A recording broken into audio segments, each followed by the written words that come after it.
eu não tenho... Porque para ser de direita ou ser de esquerda, você teria que ter um posicionamento diretamente ligado a um desses dois. Eu não me considero nem direita nem esquerda, assim. Eu me considero alguém que, de alguma forma, gosta e discute um pouco sobre política. Agora, o direita e a esquerda, para a gente também passa a ser uma conveniência necessária, não uma conveniência de oportunismo, assim. Você vai ser de direita ou vai ser de esquerda se a oportunidade te pedir que você seja de direita ou de esquerda, entendeu? Mas eu não tenho, assim, um posicionamento político, nem direita. Centro? Esquerda. Esquerda? Sim. Por quê? Porque eu acredito na intervenção do Estado para resolver questões sociais, eu acredito que o Estado foi criado para proteger a sociedade, eu acredito na democracia, nos direitos, nas políticas afirmativas, e em toda aquela ideia de que a democracia é um pilar importante da nossa sociedade e deve ser preservada. Não concordo com governos totalitários. Eu me considero centro-esquerda. Não sou um radical de esquerda, mas acredito nas políticas sociais como uma perspectiva do Estado. Sim, eu conheço e acho que no momento eu não falo que eu sou, eu falo que eu estou centro.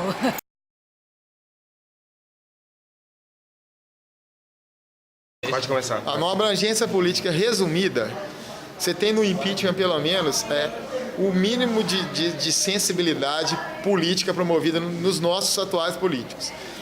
Por quê? O último impeachment que a gente teve, há 23 anos atrás, né? Foi o impeachment do Collor.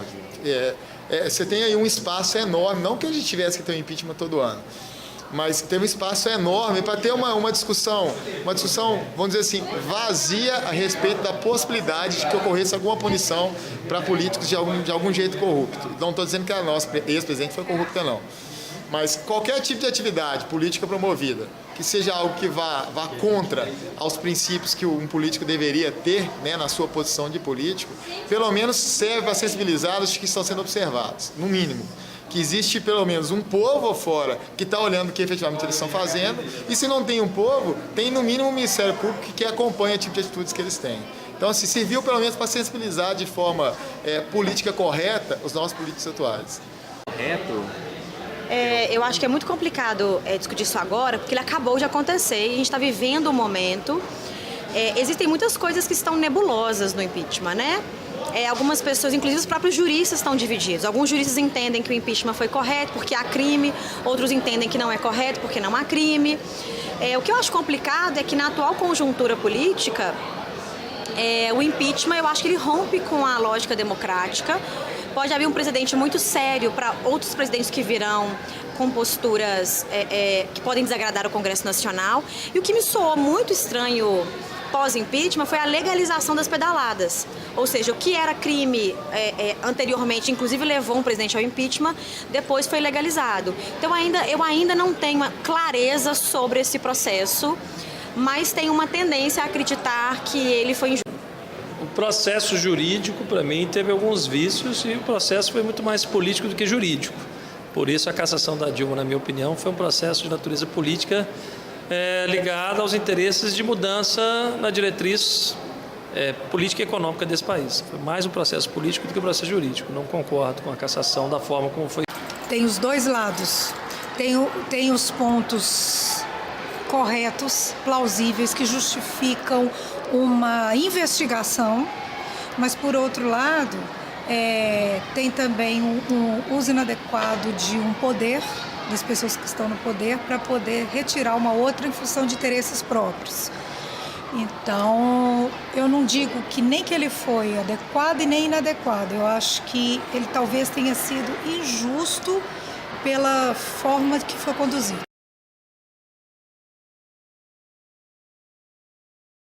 Não, eu acho que normalmente você tem campanhas da esquerda que são mais direcionadas para o público da área de educação. Mas isso não significa que o professor, por isso, precisa ser da área de esquerda, está entendendo? Não porque alguém chega e fala que, né, eu sou da esquerda, não que é da esquerda, mas pelo fato de ser da esquerda, eu tenho, sei lá, valores ou princípios ou até projetos que beneficiem a área de educação, por isso eu preciso de apoiar a esquerda. Eu posso apoiar o político fora do partido dele, o projeto dele vai muito além do partido que ele está. Mas eu ainda acho que por conta disso tem uma certa tendência os professores serem de esquerda.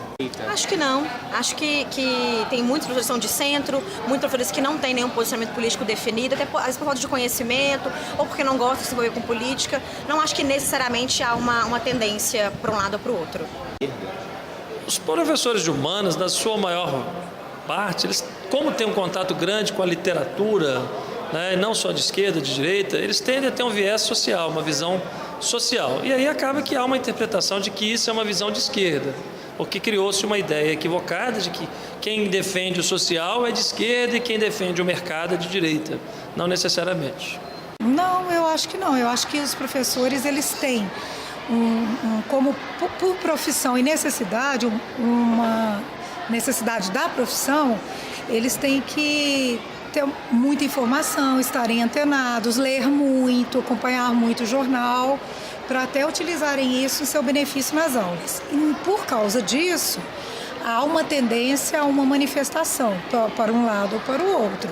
Mas não é pelo fato de ser professor que você tem a obrigação de tender para um lado ou pelo outro, mas sim pelo fato de você ser uma pessoa mais bem informada.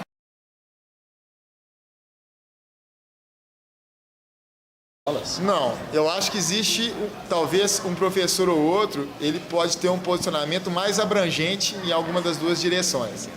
Ele talvez te dê visibilidade maior da esquerda do que da direita ou vice-versa. Mas não como forma de doutrinação, só como forma de oferecer uma possibilidade de você ter um outro olhar para um dos dois lados. Eu não acredito que é doutrinação, não, na minha opinião, não. Eu não acho que nem dos lados doutrina, porque eu acho que ninguém levanta em casa 5h30 da manhã para poder fazer isso, né? Ninguém está aqui para usar desse espaço para uma proposta política individual ou do grupo que a pessoa acredita. Teve um grupo, inclusive, de uma outra sala, que está fazendo uma pesquisa sobre essa perspectiva também de doutrinação. E uma das perguntas era, você conhece as obras de Karl Marx? 2 professores responderam que conhecem. Um respondeu que leu a obra de Karl Marx. Como é que eu posso falar de doutrinação marxista nas escolas se os professores não conhecem a obra e não leram a obra? Eu acho que o que acontece hoje, as pessoas confundem muito, existe hoje uma escola que é muito mais aberta ao debate de várias temáticas e que não acontecia anteriormente. A escola dos meus pais, por exemplo, era uma escola que o professor entrava, dava matéria e ia embora. A gente vive uma geração que tem a internet, as redes sociais, trazem uma série de demandas a ser debatido. Quando esse debate sai do colégio, ultrapassa os muros do colégio, há uma tendência de, como você pensa diferente de mim, o seu professor é doutrinador. Não acho que a doutrinação, pelo menos das minhas experiências de vida, dos espaços que eu trabalhei, eu não vejo isso, mas obviamente não vou afirmar que não existe em lugar nenhum do mundo porque eu não estou nesses espaços. Mas das minhas experiências vividas, eu acho que não há essa perspectiva. Há um debate em que todo mundo se posiciona e as pessoas concordam ou não umas com as outras. Podem existir professores que manipulam, porque afinal de contas o professor ele tem um poder de influenciação muito grande. Mas essa ideia que se colocou agora de uma manipulação irrestrita, ela não existe, porque o aluno também ele não é vazio, ele já traz das suas famílias, do seu histórico, um processo de formação. Então ele não vai ser tão influenciável assim. Se a família tiver uma diretriz diferente do professor, ele não vai seguir o professor só porque o professor achou que uma determinada coisa é certa ou errada. Ele segue muito mais a família do que o professor. Doutrinando alunos? Sim. Olha, se tiver, acho que existe sim. Agora, seria inadequado. Eles deveriam ser isentos disso. Podem mostrar os dois lados e trabalhar os dois lados. Agora, se tiver doutrinação, que pode inclusive haver, porque algumas pessoas são muito firmes e convictas das suas opiniões, às vezes elas não conseguem separar as coisas do ambiente de trabalho.